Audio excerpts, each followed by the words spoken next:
live. Let's see if we can get onto the air now. A gentleman who is probably running a little frustrated this morning. Good morning, Jordan Belfort. And I say probably running frustrated because you're trying to present your ideas and your tactics and ways that you put in print here in just a few minutes to our radio audience. Welcome. Thank you. The Wolf of the Way of the Wolf. Everybody knows the movie of The Wolf of Wall Street. You ever look back and just wonder how you're still alive after what you went through in the 80s and 90s personally and what you did to yourself? All the time. I think it's by the grace of God that I am alive, and I think that on some level, I think that I have a responsibility to myself and to everyone else around me to make sure that I use.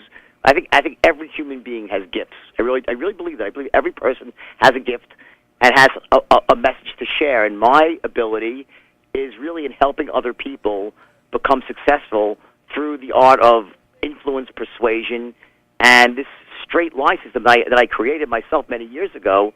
To me it's a core part of me in the sense that it's integral to everything I do in my life and what I teach other people when it comes to success. And I think that so many people out there that are not in sales. So for sales, yes, of course, buy the book, you're a salesperson, right? Even if you're not in sales, the ability to be able to make your thoughts known, your ideas known, your concepts known in a way that's interesting to other people, in a way that keeps people hanging on your every word, that's such an important skill.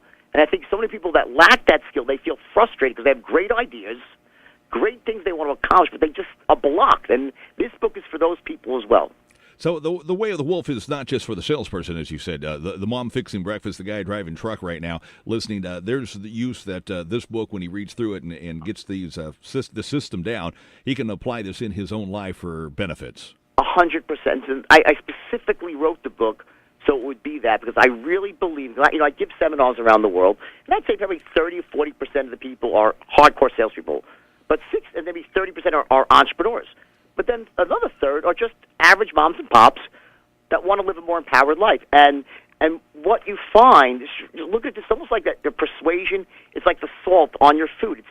It's something that just helps everything else express itself. And just imagine this: you have a great idea, a great a concept, a point you want to get across to someone else, and you're right. You actually empirically are correct. You're right. It's a great idea, but yet somehow when you try to explain it to someone, it gets lost in translation. That must be the most frustrating thing for people, and there are so many people that have to live with that, and this book will really, really help those people. Let me give you an example. A mother who just wants to influence her children on how to make their bed or the value of doing their homework. It could be a teacher trying to influence her students on the value of education. It could be a lawyer trying to influence a jury. It could be a politician looking to influence a constituency, a pastor looking to influence the congregation. It doesn't matter what you do. We're always trying to express our thoughts, ideas, and hopes and dreams in a way that moves people to take action. And also, by the way, there's this element of ethics and integrity involved. That's a mistake I made early on, which I will never make again. And so the book is so much about selling the right way, without exaggerating, without having to sort of pressure people. It's not about that. It's about becoming your best self, learning how to communicate within yourself to make yourself known. What would you say are three tips that someone's going to pull out of here real quick, when they read this book, that they can use in their everyday life? The first tip I would say is that it's not just the words you say, but how you say them. Tonality is such a crucial aspect of communication, and so many people, they forget that, and what happens is it's the easiest thing to do because there's only 10 tonalities, 10 core tonalities that we use again and again to influence, and you already know them. Everyone listening, you already know them. So one of them is the idea of creating urgency or scarcity. That's when you lower your voice. Well, we've all done that before. We've told a secret to someone. And others, we speak with certainty, and we talk more certain about things. Well, you've done that too. The idea is once you make those tonalities conscious to someone and you show them where to apply them in a conversation, it becomes really, really powerful, and it's the easiest thing to learn once you raise someone's awareness. So that's number one, is the use of tonality. Okay. The second thing I would say is that people don't buy on logic. They buy on emotion, but they justify their decisions with logic. So if you're just trying to sell someone by creating with facts and all that, you'll get to them and they'll say, let me think about it. The idea is when you're influencing and persuading, remember, you're always speaking to the left brain and the right brain. And they're very different strategies for both, and they're very easy to do. This is stuff that it's almost like when you read the book, you'll have this. Oh my God! All I got to do is it's really easy. It's just that you have to know what to do, right?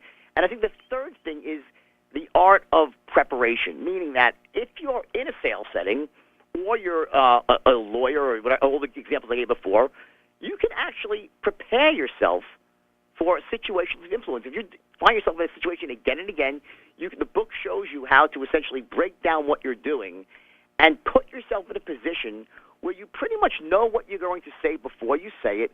So it almost becomes second nature to you. Once you have that ingrained in you, what you're going to say, it frees you up then to listen more closely to other people, which is a big thing. Listening, salespeople should have 2 ears, one mouth. You listen twice as much as you talk, right? So those are really the core things I would say that really can change someone's entire their life. By the way, make them more empowered, live a more empowered life, by simply following those three things. All right, Jordan. Normally, you charge thousands of dollars that major companies pay to have that kind of presentation. We just gave it to the audience for free, but there's more in the book. And glad you asked me that, because I love when I get to sort of talk about. People want to know about my crazy life, and it was crazy, but I love when I get to actually teach people the actual business part, because that's really. Again, I'll say this: so many people go through life and they're brilliant, they're hardworking. They lack that one little X factor, which is the ability to get other people to understand them. And that's what this book is. And then for those salespeople, of course, they probably know about the straight line. It's an ABC step-by-step strategy for closing more deals. There you go. The Way of the Wolf, Jordan Belfort. Thanks for joining us on the program this morning. My pleasure. All right. Bye-bye. Bye.